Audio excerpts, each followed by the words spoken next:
You're listening to The Real Well Show with Kathy Fettke, the real estate investor's resource.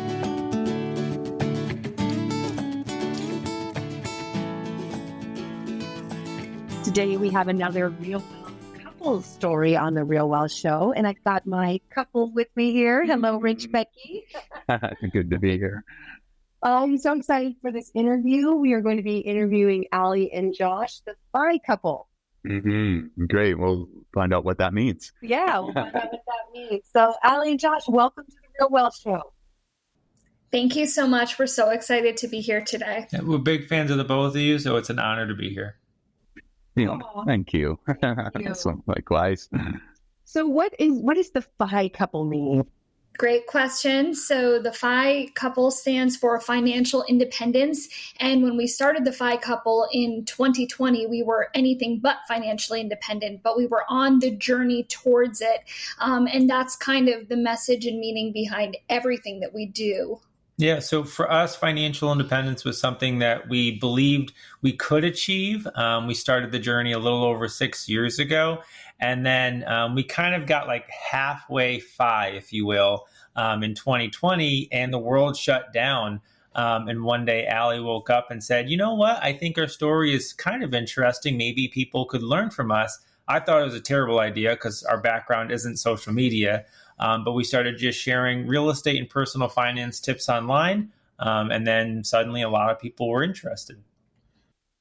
Awesome. So you're kind of sharing what you were learning and into and studying. And then you're like, oh, we can also share our journey, basically, huh? Well, when we first started, we had no one in our real life that was interested in personal finance or real estate. And it can feel really lonely and isolating and kind of like you're an alien to some extent. And it was kind of to the point where it was like when we were listening to the books when we were reading the books and listening to the podcasts, we were hearing all of these incredible stories, but I didn't necessarily hear our stories. We were 6 figures in debt and we were social workers and we were pretty financially illiterate when we first started. And it was really a grind and a hustle. And the stories we were hearing were of very highly accomplished people, which is incredible. But I said, I want to hear from people that are kind of still in that grind and figuring it out. So we decided to create a brand and business about that. And since that point, we've accomplished so much and it's been really exciting. Awesome. I want to hear about what you've accomplished. And I'm very curious about how has your background in social work helped you on this journey of financial freedom? Yeah, so I think often, whether it's in real estate or personal finance, people want to focus so much on the real estate and the personal finance when in reality, 80% of it is mindset and behavioral psychology. And so I think that's kind of given us a bit of a leg up, or a unique skill set that we've been able to bring to everything that we do, right? So we always say think relational, not transactional. So when we are going into real estate negotiations or trying to find properties, the goal isn't really to buy the property as much as it is to better understand the person that we're working with and maybe a unique problem that they have that either we can directly help solve or sometimes we can help direct them to someone who has a solution, right? So we're problem solvers by nature. That's our career. That's our background. And so all of that has actually turned out to be really applicable when it comes to helping people better understand real estate and then especially the world of personal finance. I love that because I don't know if you guys are familiar, but with our story, but Kathy and I met in a personal development workshop. And we both became certified coaches back in 1996. So yeah, it carries over very similar mindset and focus and more than just money. Yeah. Well, we worked on our personal development, but one thing I really hadn't developed, like you said, is this financial awareness. And I still had a scarcity mindset, when we first met, didn't even know what passive income was. So I totally relate to you guys on, sharing your journey. You're in the journey because that's how I started. I was just so fascinated by the things I was learning. So what helped you shift, or would you say that you did shift your mindset around financial awareness during this process, or were you already financially open-minded? No, we met in college. We did what you're supposed to do, and I'm using air quotes for folks that are listening, right? Like we went to state school, we got the college degree, we started our careers making $12 an hour, and with both of our bachelors, we had about like $65,000 in debt. And then a few years later, I said, I want to advance my career. Let me get a master's, and then we're at about 102,000. And then, our relationship progresses. We get engaged. We're planning a wedding. How do you pay for a wedding? Let's look at our financial situation for the first time in our lives. Wow, it's not good. Not only do we not have money, we have negative money. And I think it was the act of having to plan for a wedding, right, that precipitated really for the first time in our relationship. And I think at that point, we'd been together for almost 5 years or 6 years, but we never talked about money. It wasn't something that was normalized for us growing up. And so that's kind of when we started growing really aware of the financial situation we were in. And so then we kind of started zooming out a little bit of, well, we're planning to get married and maybe one day we want to have a family. We're both working a ton right now. We never see each other. If we don't do something different, how does life look any different a year from now, 5 years from now, et cetera? Yeah. And so that's kind of what thrust us down the rabbit hole, if you will, of the world of personal finance. Mm-hmm. Well, it's really interesting because I don't know, I could be wrong. It could be every generation, but it does seem like your generation in that situation would feel angry and blaming and victim. Could be, like point fingers, but those are the comments I'll often see when I look at the comments is, well, you must, It must be nice. you must be nice, Whatever. or like whatever, negativity. Did you experience that at all in yourselves or with people around you? A few things that come to mind. So like Josh was definitely the catalyst with all of this. Like he was the one that was like, our financial situation is really bad. We need to make a change, like keep you up at night anxiety. And I was like, calm down. Like what you're talking about is crazy. Everyone has debt. I'm going to get my nice state job and work it for 30 years. And if it takes me 30 years to pay off my debt, I don't really care.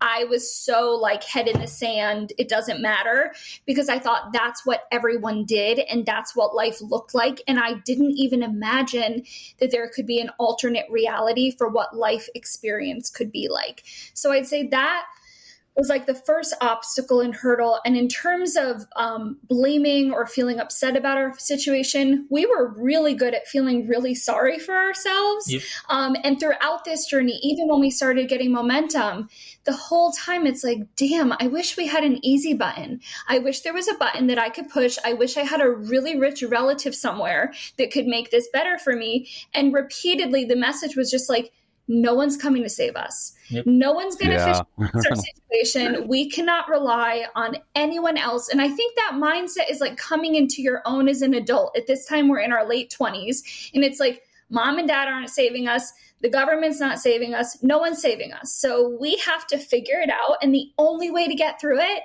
is like sheer hard work and just like pushing through even when it sucks. And so for us, like one of my favorite quotes is like working wins, wishing won't. Yeah. And so we tried to wish away our situation every which way we could. Allie would sometimes joke and say like, is this just like a prank? Are you actually rich and you're not telling me about it? And I was like, I wish, no. But right, it was really okay. How do people who have had similar situations, how have they overcome it? And so that's kind of where we went to the internet and we found YouTube podcasts and books and things like that. And that started kind of normalizing conversations. And suddenly we started kind of getting a roadmap for how we could get out of the situation we were in. Amazing. So if we could jump forward to now, where you are now, what you've accomplished, and just where you are right now as far as finances or in your investments, your portfolio. Yeah. So we started in 2018. We had $102,000, but that was just the student loans. So I also had car loans and credit cards, maybe a personal loan in there. Oh yeah, if there was a debt, I was on it. Yeah, we were really good I at think that. we were. Sounds like us when we met. Yeah, and it's so We want that easy, credit so they had no business giving me car loans. But anyways, I think we were a little over 120,000. Today we have no consumer In debt. The debt. Yeah, exactly. We paid off all of our debt. January of 2022 was our final payment. And then today Huge. we own $1.3 million of real estate, including our primary home. So 1.1 million of that is residential small multifamily in upstate New York. We have both left our full-time jobs. And so most recently, we've been still working in human services on a part-time basis, about 10 hours a week. Allie actually just had her last day yesterday, which is really exciting as we I'm plan. 35 weeks pregnant, so Yeah. I'm on maternity leave. Yeah. Not returning. Oh, congratulations. And then I Your still life do is about to change. Yeah. It is. I still do some part-time consulting work in career disability employment services, but that's probably going to be coming to an end sometime this year. And then so when we're not buying or managing our rentals, we're creating content through social media to help people understand how to buy rentals and get better with money. Okay, so Rich brought you to now. I'm going to take you back to that moment when you had all that debt and you were getting inspired, but also kind of like, well, they did it. How can we do it? I imagine a little bit of like, how are we going to get there? So when you're in debt and have no money, what's the first step? What did you do with your first acquisition? I think you can't understate the importance of getting your finances in order. And we got really lucky because we were quite scrappy with how we did it. We skipped our honeymoon. We scraped together every dollar we had and we bought a house hack. So we put down 5% on this house hack. We moved into it and right away we reduced our cost of living in half. But our finances were not incredible when we did that. We just knew we're spending more every month than what we're making and we need to figure out ways to reduce our expenses. I would say for someone getting started, what gets measured gets managed. So you want a really good idea of what does my income look like? What do my expenses look like? What debts do I have? And create an actionable plan for how to improve that. The golden rule, right, in personal finance, you guys know, increase your income, decrease your expenses, take that gap and throw it towards your goals, whether it's debt payoff or investing. And then I would say specifically, especially if couples are listening here, Allie and I could not have been more opposite when it came to our values, especially leading up to getting married. And so before we could even start digging into, budgeting and money management, X, Y, and Z, it was really like, what does your ideal life look like? What does the perfect day look like to you? What are the things that you hold to be most important?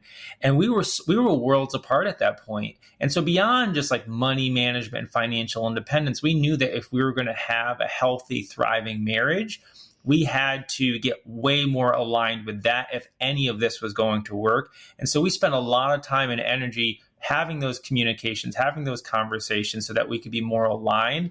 And then once we kind of got there, having conversations and then kind of rowing in the same direction when it comes to money, it wasn't easy, but it got easier. Mm-hmm.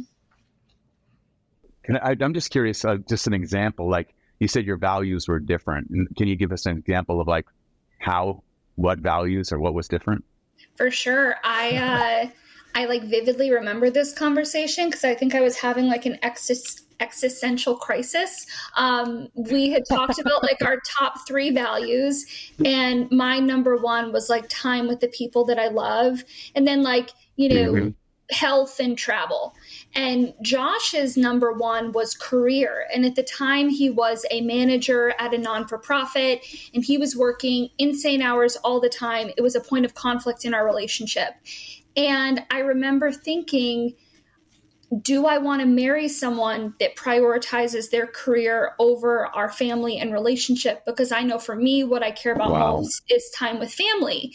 And I think There's nothing wrong with prioritizing your career. We prioritize our career together now. But I think if you're kind of having that misalignment between partners, like that can be the challenge.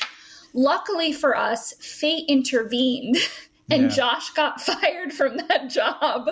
I want to say it was a few months later. Yeah. And it was one of the best things that ever happened to us. At the time, it felt like our world was crashing and burning because our wedding was a few months away.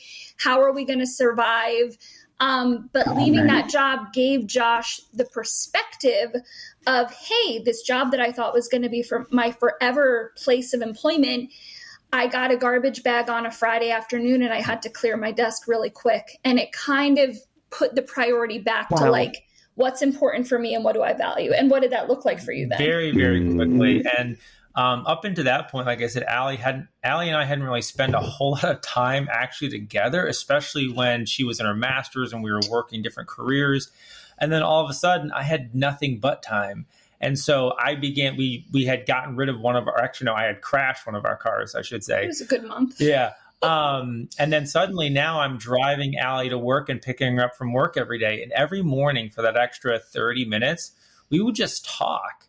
And we would talk about what we were doing and everything like that. And then I would pick her up after school and we would just talk. And it was in those conversations that very quickly I was like, I'm so in love with this person. I don't know exactly how, but like I would love to have more of these talks, and not just before work, but just like every day. Man, that's a perfect example of every curse hides a blessing, right? From the job to the car. That's amazing. I love that. You two are so wise beyond your years. Such really wonderful advice. Rich and I are doing a couples retreat next weekend, and we're so excited, and we're going to implement some of the things that you just said. Actually, we were going to start with vision and aligning. Mm-hmm. So I kind of coming back to this, aligning the vision and the values. If you were so far apart, how did you come together? I think being in the human services field too, like I'm a licensed clinical therapist by trade. So I feel like we really just have a habit of nonstop talking. Yeah. And we're not people that like put walls up or are guarded. Like if I'm upset about something, I'll talk about it for 5 hours until we find compromise. So that's what we did. And like, it wasn't pretty and it wasn't fun. And I think that if a couple is listening and you haven't been in therapy, I think it's one of the best things you can do for your relationship. Like being in therapy for us was massive and instrumental. And you don't have to be in like a bad place to go to therapy.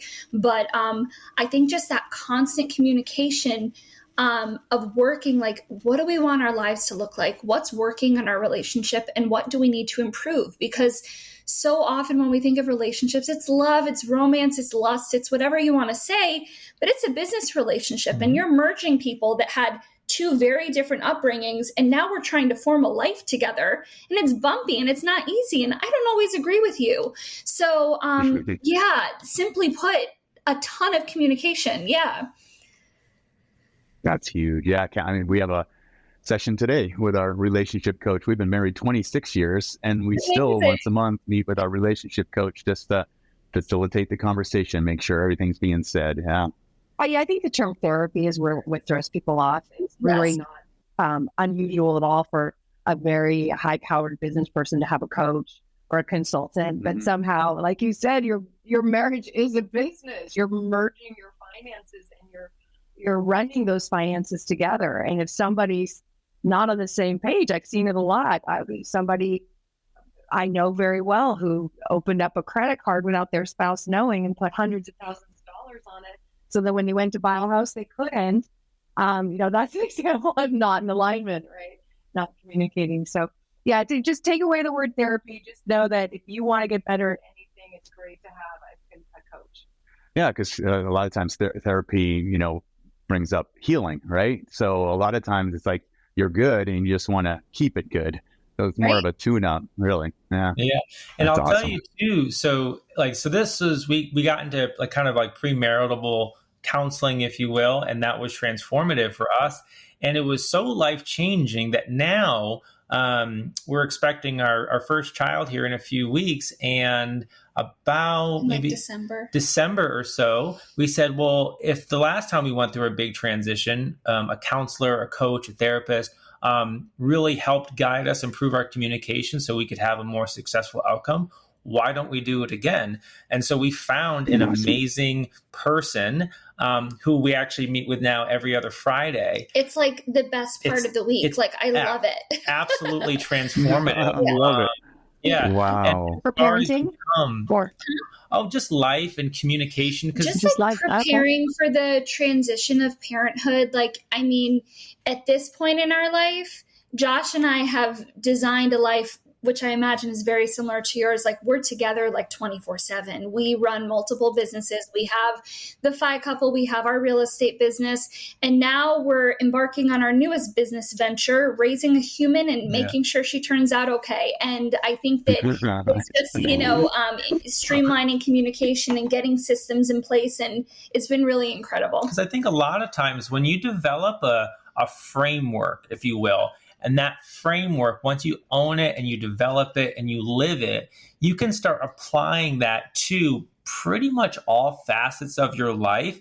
And there's certain minutia specific to real estate versus a business versus family, et cetera. But that framework is pretty universal. And so the act of communication, kind of working that muscle daily, it just helped us so much. And so, so now as we're gearing up for parenthood, our marital life coach person. She's a therapist, but it's all good. Just does wonders. Yeah. Yeah, perfect. Yeah, I mean, therapists and coaches, it's like they kind of bridge the gap. Yeah, when we went through coach training certification, there was so many therapists going through the same certification. Just for the additional skill set of that. Absolutely. I'm really curious about, now that you've kind of been in the game for a while here and you've been networking with a lot of people who have created success and financial success, what is it that you guys have noticed about that type of mindset, that type of person?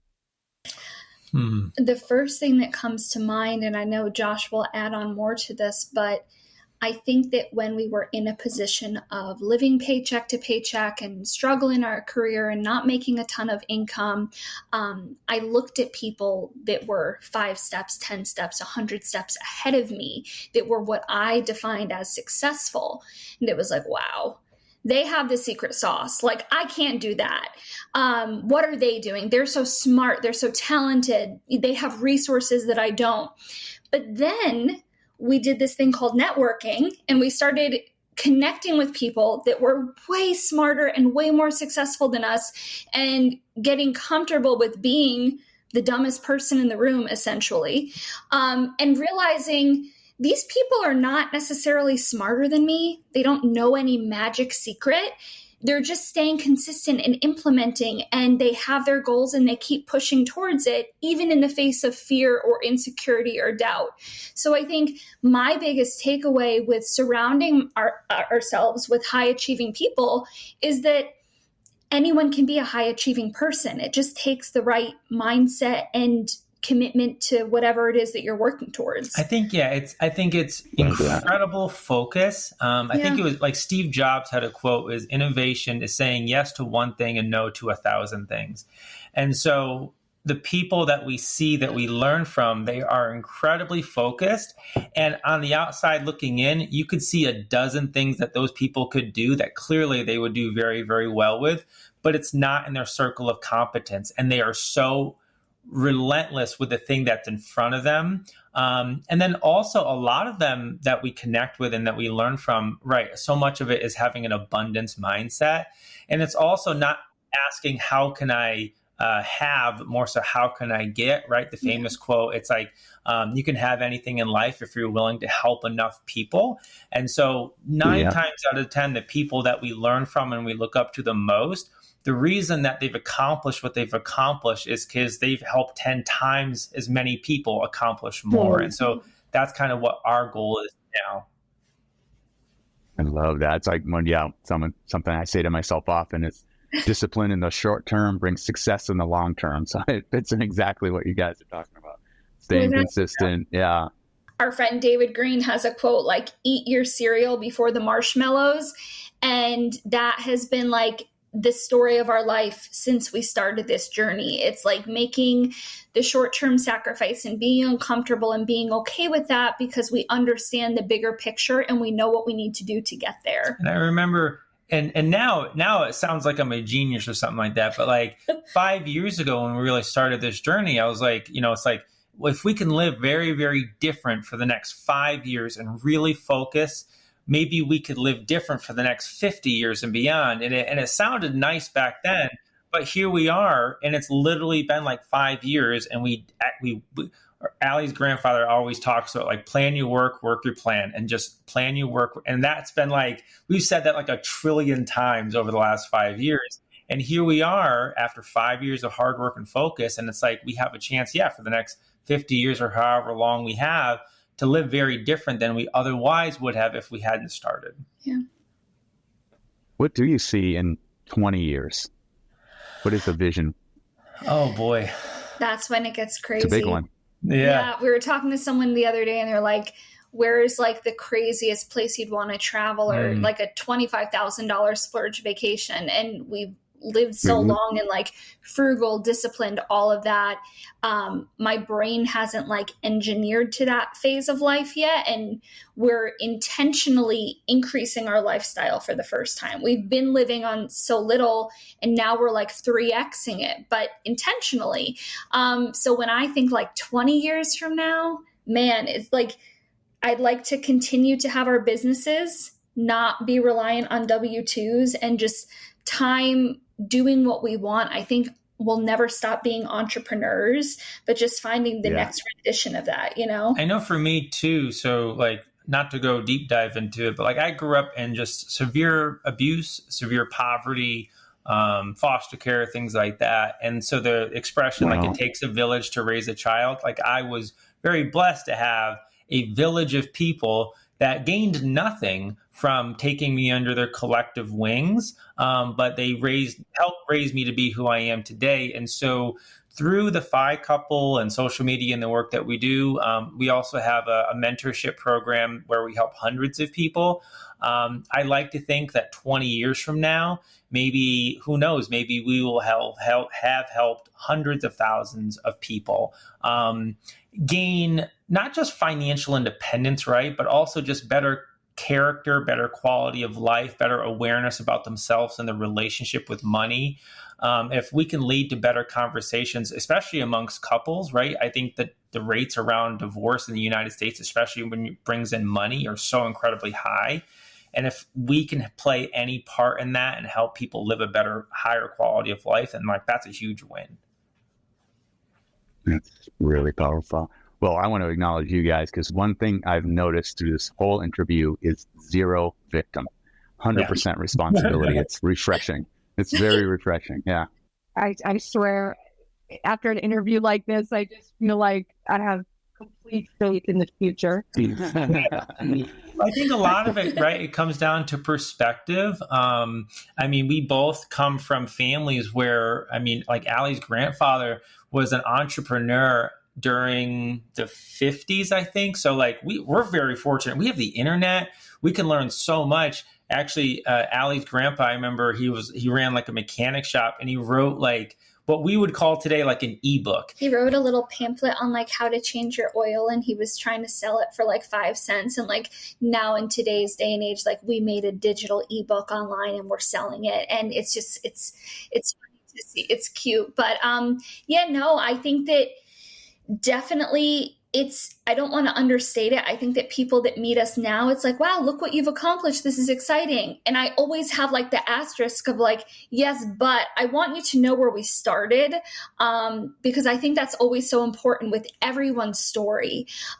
Because for us, like we were like totally out to lunch. We were just not aware of finances, money, any of it. And I think that where we were and where we are, it just shows that like taking control of your life, like you are the driver, right? I said, no one's coming to save you. And it's just like, we were kind of coasting through our 20s as the passengers of our lives. And to take that more active role and understand that you don't have to be on this conveyor belt and there's a million different alternatives, and opening your mind to that possibility, it just creates so much opportunity and abundance for you.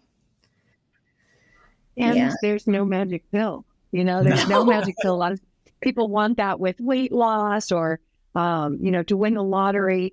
Unfortunately, when those things happen, the habits haven't changed and you kind of go back to where you are. So it's the discipline and the structure and the plan and following the plan and the step-by-step that really makes that lifelong change and keeps you in the direction of where you really want to go. I love it. You guys are so inspirational. Yeah, I want to get your address after this show because I'm going to send you a copy of The Wise Investor because you guys are going to be reading The Wise Investor, like nodding. It's so in alignment. Yeah. It's kind of your story. Yeah. Amazing. All right. Well, Allie and Josh, thank you so much for joining us here on the Real Wealth Show. You've been a real inspiration to us, and I'm sure to our listeners. Thank you so much. It's been a pleasure. Absolute honor. Yeah. And thank you guys both for the work that you do. Thank you. Love it. Thank you. And thank you for joining us here on the Real Wealth Show. I was really inspired by this interview. Oh, man, just amazing. Just so inspiring. I love that. The young people making it happen. And, man, the way they just take responsibility and look at a new wealth mindset is awesome. Yeah. And also, a lot of people don't realize that we do have a coaching program at Real Wealth. These coaches are trained by you. I mean, you've gone over the system. So if you're looking for a coach, you might want to check that out. All right. Well, thank you again for joining us here on the Real Wealth Show. Look forward to seeing you next time.